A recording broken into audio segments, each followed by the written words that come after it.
अब्बा छोड़े सारी बातें, कुछ ऐसा कीजिए कि मैं भी गा सकूं।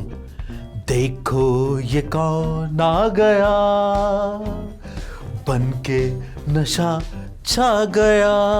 अबे ओ रॉबिन गोश के खरगोश, आजकल आने का नहीं जाने का सीजन है। अब कैसी बातें कर रहे हो अब्बा?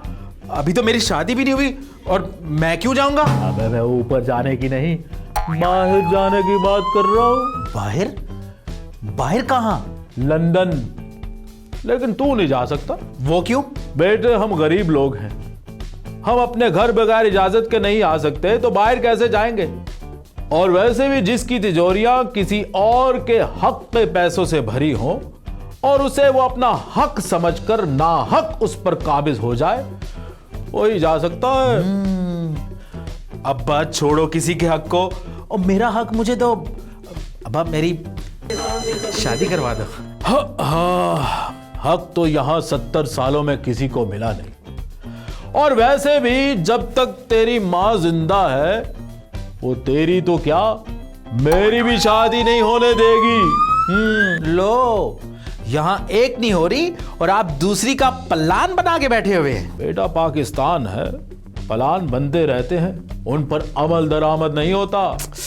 ओहो अब्बा, मेरी शादी को सियासत से क्यों जोड़ रहे हो? अरे मेरे पागल बेटे, शादी और सियासत दोनों का एक ही उसूल है।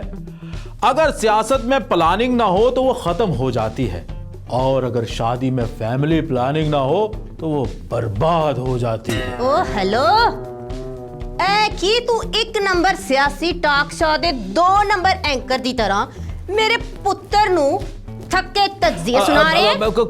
कुछ नहीं बेगम मोहतरमा, वो तो मैं जेदे को जिंदगी गुजारने के सुनहरी उसूल बता रहा था। वे रहन दे, अपनी जिंदगी ते तेरे कोलों गुजारी नहीं गई, आया बड़ा सुनहरी उसूलां वाला। बेटा जो मर्जी कर, तेरा तो अल्लाह ही हाफिज है। लो, शुरू हो गई इसराइल और फलस्तीन की लड़ाई।